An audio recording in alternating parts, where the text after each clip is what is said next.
Greg Palast, can you hear me? I can hear you. Hey, Greg, how you doing? let's make it loud because the nation has to hear us. So, Greg Palast, the author of The Best Democracy Money Can Buy, has been making the case, the drumbeat for democracy in the small and large way for years. I'm arguing that's the deeper theme, that's the base note. And also, you have been making the case that the stolen elections, in your mind, and I agree with you, not merely and maybe even primarily by hacking computers, but by hacking voting rules and hacking voting districts. How do we think right now? How can democracy be the deeper theme? And what ought to be the first few things that people are calling for now?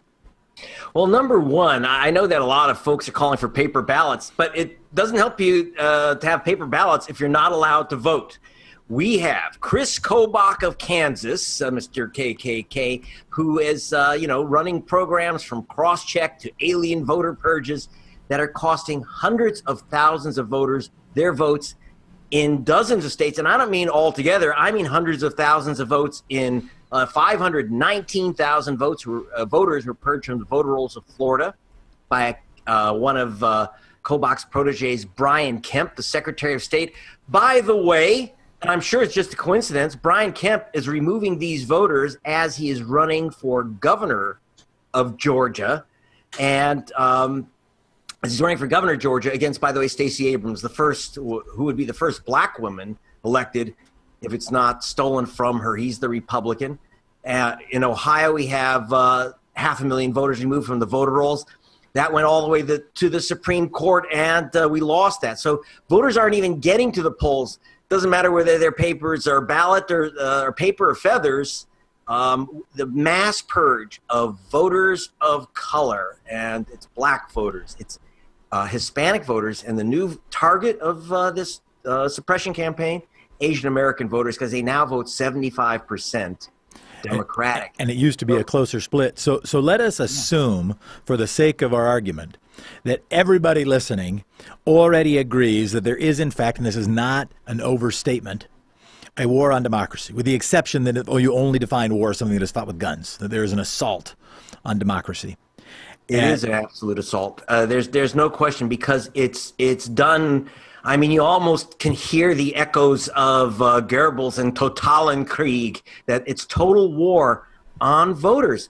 This, it's stunning to me. I work, for those who know me, I've worked for BBC and the Guardian newspapers from England, and they just cannot believe that we're having apartheid elections. In fact, I just spoke to an official from South Africa. He said, we ended apartheid. How about Georgia? How about Ohio? This is very serious stuff. And actually, I bless the Hartman program. Bless you guys for putting the word out, because, it's just blockaded in the U.S. media, because we are so, you cannot touch the myth that we are the world's greatest democracy. No, we were one of the world's first democracies, but we seem to be willing to throw it away. I'm very concerned, especially about what the news I got out of Georgia this week. So, and I want to get to Georgia. Well, actually, let's get to there now. So explain, we talked about it yesterday, but remind people what was happening in Georgia. Well, I'll give you a little extra, too. What's happening in Georgia, and by the way, I just got off the phone with Helen Butler of the Georgia Coalition for People's Agenda, Reverend Lowry's organization, and NSAM Fotu's with Stacey Abrams' organization. Randolph County, which is majority black, was about to have 2/3 of its polling stations closed based on the recommendation of a consultant named Michael Malone. Now, that's going to be beaten back. That's not going to happen because black folk control that county council. However, here's the danger, and here's what's generally not being reported. Michael Malone is a consultant that was picked by Brian Kemp, the Secretary of State. Again, he's running for governor. I mean, come on. If Putin picked the people counting the votes, we'd be, dancing all around saying that's not democracy. He's an autocrat. Here, Brian Kemp is counting the votes, determining who votes and where they vote. If they vote, they're going to knock out 2/3 of the polling stations in black areas. Here's the other danger. Brian Kemp had told Malone and other consultants to consolidate, that's a fancy word for saying close, polling stations wherever he could around the state. Now, we've got the information from Randolph County, and it sounds like a big victory because that's being stopped. The problem is all the other 60-some counties of Georgia, where many are white-controlled, and they're consolidating, in other words, closing polling stations in black areas. And that's the big danger. That's not being watched. That's not being covered by the press. And I want to, an important footnote, very important. This could not have happened before the 2013 gutting of the Voting Rights Act, because Georgia was under federal control. The federal government had to approve any closing of any polling station of Georgia to certify that it had no racial effect.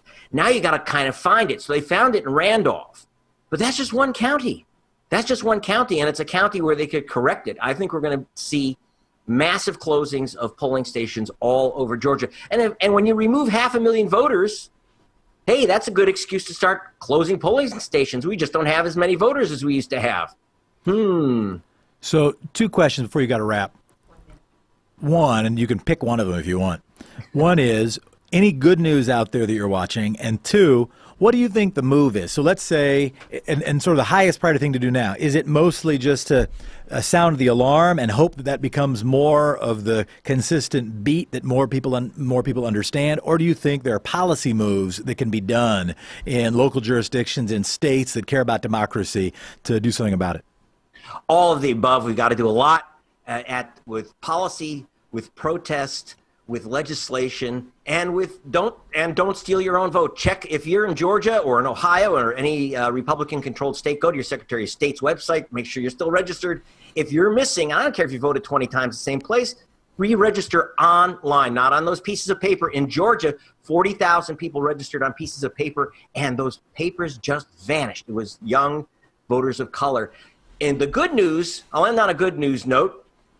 Those neo-Nazis that beat up the school teacher in Charlottesville, identified by our photographer Z.D. Roberts, 2 of them got 10 years and 6 years in prison for beating up that teacher in Charlottesville. There is some justice. Greg Palast, author of The Best Democracy Money Can Buy. Thanks for being with us. Do the best. This is the Thom Hartmann Show. I'm Jefferson Smith.